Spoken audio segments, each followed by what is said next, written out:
Welcome to the GK objective biology channel. तो हम discuss कर रहे हैं फिजिक्स 2021, नीट यूजी फिजिक्स 2021।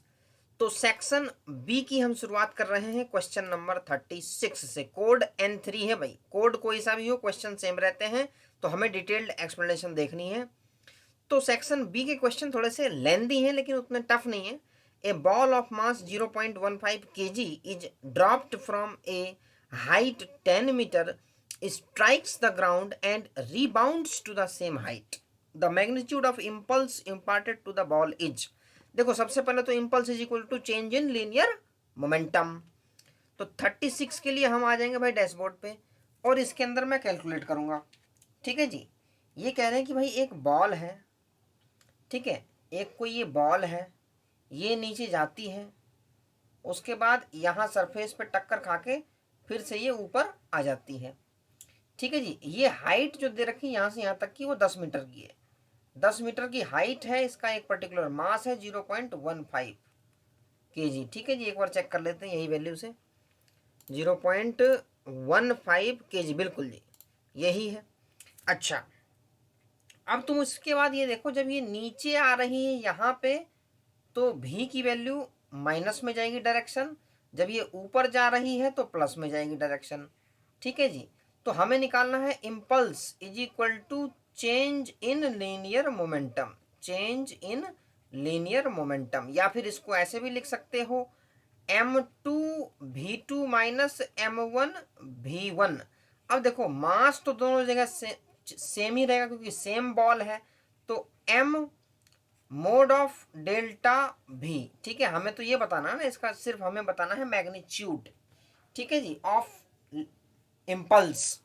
ठीक है जी, तो इसमें हम क्या करेंगे, तो इसके अंदर हम करने वाले हैं v the velocity just before hitting the ground. ठीक है, यहाँ पे just before hitting the ground is equal to क्या हो जाएगा, अंडर रूट ऑफ 2gh, क्योंकि इनिशियल वेलोसिटी इसकी 0 होगी, वहां से ये गिरेगी और just before hitting the ground under root 2gh। ठीक है जी, इसको मैं कैलकुलेट कर लेता हूँ। 2g की वैल्यू 10 है, h की वैल्यू भी 10 है, तो ये हो जाएगा 10 अंडर रूट 2। ये हो गया वेलोसिटी, और यहाँ पे नीचे की तरफ है तो ये निशान माइनस का आ जाएगा, j इसमें लग जाएगा तुम्हारा डायरेक्शन के तौर पे। ठीक है जी, उसके बाद ये इसको मान लो v1, अब मान लो v2। v2 क्या है, ये जो ऊपर की तरफ जा रही है, तो देखो टकरा के ये सीधा ऊपर जाएगी, यहाँ पे क्या होगा, इसकी स्पीड सेम रहेगी लेकिन उसकी डायरेक्शन चेंज हो जाएगी। That means velocity will remains the same but only direction changes. तो इस केस में क्या हो जाएगा, इस केस में आ जाएगा 10 अंडर रूट 2 सिंपली j, ये पॉजिटिव का होगा। क्लियर है भाई, तो impulse is equal to mass कितना है 0.15 इंटू मोड में, ठीक है भाई, v2 10 under root 2j minus minus कितना है 10 अंडर रूट 2j। ठीक है जी, ये मोड बंद कर दो या ब्रैकेट यहाँ लगा दो, तो इज इक्वल टू 0.15 इंटू, ठीक है जी, ये और ये क्या हो जाएंगे, प्लस हो जाएंगे, तो इसमें क्या हो जाएगा 2 का निशान आ जाएगा, 10 अंडर रूट 2 इंटू j। ठीक है भाई, तो यहाँ मल्टीप्लाई का है 10 दूनी 20, जब इससे मल्टीप्लाई करोगे तो 3 अंडर रूट 2 बनेगा, तो अंडर रूट 2 की वैल्यू कितनी होती है 1.41। ठीक है, तो 3 इंटू 1.41 जब मल्टीप्लाई करोगे तो आंसर विल बी 4.2, तो 4.2 हो जाए करेक्ट आंसर। तो इसके अंदर हम देख लेंगे भाई 4.2 कहाँ पे है, तो ऑप्शन नंबर 1 में है। ठीक है जी, तो करेक्ट आंसर हमारा ऑप्शन नंबर 1 हो जाएगा। तो 36 नंबर वाला हमने कर लिया है। उसके बाद अब हम आ जाते हैं 37 पे। क्वेश्चन नंबर 37, ये भी सिंपल क्वेश्चन है, इसमें किरचॉफ्स फर्स्ट लॉ लगेगा भाई। 3 resistors having resistance R1 R2 and R3। देखो R1 ये रहा, R2 और R3 are connected as shown in the given circuit. बिल्कुल दिया हुआ I1 I2 I3, I1 is equal to I2 plus I3, Kirchhoff's first law. ठीक है जी, the ratio I3 by I1 ये हमसे जानना चाह रहा है। इन टर्म्स ऑफ रेसिस्टेंस, मतलब रेसिस्टेंस और करंट के बीच में हमें रिलेशन निकालना है। क्वेश्चन नंबर 37 इसको कर देंगे भाई क्लियर, प्रीवियस क्वेश्चन को 37 को हम शुरुआत करने वाले हैं। अब देखो भाई सर्किट पहले तो समझो, जो सर्किट दी हुई है ये इस तरीके से दी हुई है, यहाँ पे लगा हुआ है R1, मैं कैपिटल से लिख रहा हूँ, कैपिटल से लिखना आसान है, I1, ठीक है जी। यहाँ ये बाइफर्केट हो रहा है, यहाँ जब ये बाइफर्केट हो रहा है तो तुम्हारा ऊपर जा रहा है I2, यहाँ आ रहा है I3, यहाँ पे एक और रजिस्टर लगा हुआ है R2 का, यहाँ पे लगा हुआ है R3 का, फिर ये मिलके ऐसे करके जा रहे हैं। तो ये सर्किट हो गया, बिल्कुल समझ में आ रहा है। तो तुमने सिंपल सा फॉर्मूला पढ़ा है V is equal to I R, ये तो सिंपल सा फॉर्मूला है, सबको आता है, सही है जी। अब ये देखो R2 और R3 ये क्या है, पैरेलली कनेक्ट है। जब पैरेलली करंट कनेक्ट है एक दूसरे से तो जो पोटेंशियल डिफरेंस होगा वो रिमेन्स द सेम। तो क्या हो जाएगा V2 is equal to V3, potential जो है वो remains the same. So I2 R2 is equal to I3 into R3, बिल्कुल सहमत है जी इस चीज से, बिल्कुल जी।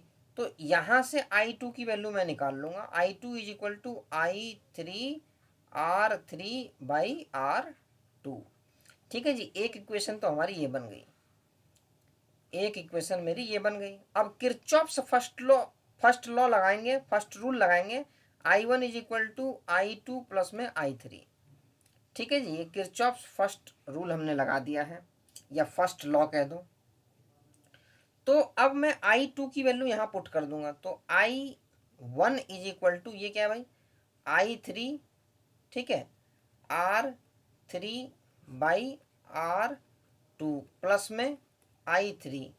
अब देखो I3 कॉमन आ जाएगा, आ जाएगा नहीं आ जाएगा, दोनों में है, I3 कॉमन आ गया, तो यहां से क्या हो जाएगा R3 बाई R2 प्लस 1, ठीक है जी। इसको मैं ऐसे भी लिख सकता हूँ I3 R3 ये इधर चला जाएगा plus R2 by R2, clear है भाई। तो यहां से हमें जो रेशो निकालना है वो क्या निकालना है, हमें रेशो निकालना है भाई I3 अपॉन में I1 का रेशो निकालना है, ये हमें निकालना है। तो I3 इधर है, ठीक है जी, I1 इधर है, मतलब I1 यहाँ पे है। तो देखो I1 इसके नीचे आएगा, ये ऊपर चला जाएगा, तो R2 divide by R2 plus में R3, ठीक है जी, इन टर्म्स ऑफ रेसिस्टेंस। तो यही हो जाएगा R2 divide by R2 plus R3। तो करेक्ट आंसर हमारा इसके अंदर हो जाएगा भाई, देख लेते हैं किसमें दिया हुआ है, R2 divide by R2 plus R3, तो ऑप्शन नंबर 1 इसके अंदर करेक्ट हो जाएगा, ठीक है जी, ऑप्शन नंबर 1 इसमें करेक्ट हो जाएगा। तो क्वेश्चन नंबर 37 में ऑप्शन नंबर 1 करेक्ट हो जाएगा। 38 भाई इसमें 3 से ज़्यादा क्वेश्चन एक बार में कर पाना बड़ा मुश्किल है, बड़े लेंदी क्वेश्चन हैं, तो हम इसमें करने वाले हैं भाई। क्वेश्चन नंबर 38 प्रोजेक्टाइल मोशन से आया हुआ क्वेश्चन है। A particle moving in a circle of radius R with a uniform speed takes a time t to complete 1 revolution, ठीक है। If this particle were projected with the same speed at an angle theta to the horizontal, the maximum height attained by it equals 4r. The angle of projection theta is then given by, इसमें क्या है values कम दी हुई है, हमें just क्या करना है कि इसको कोरिलेट करके निकालना है आंसर को। देखो भाई जो मैक्सिमम हाइट वाला फॉर्मूला होता है उसमें साइन थीटा होता है, तो कॉस वाले ऑप्शन, दो ऑप्शन तो उड़ गए। ऑप्शन नंबर 2 और 3 में कंपटीशन है, तो कैसे निकालेंगे इसको हम क्वेश्चन नंबर 38 को। तो यहाँ आ जाएंगे 38 के लिए, इसको कर दो भाई क्लियर, और हम 38 को शुरू करने वाले हैं। तो जब एक कंप्लीट सर्कुलर पाथ होता है तो उसके अंदर क्या होता है कि u ये कह दो स्पीड ऑफ द पार्टिकल कितना हो जाएगा भाई 2 पाई r का वो डिस्टेंस ट्रेवल करती है इन टाइम t, इसको आप टाइम पीरियड भी बोल सकते हो। तो ये वाला इक्वेशन नंबर 1 हो जाएगा।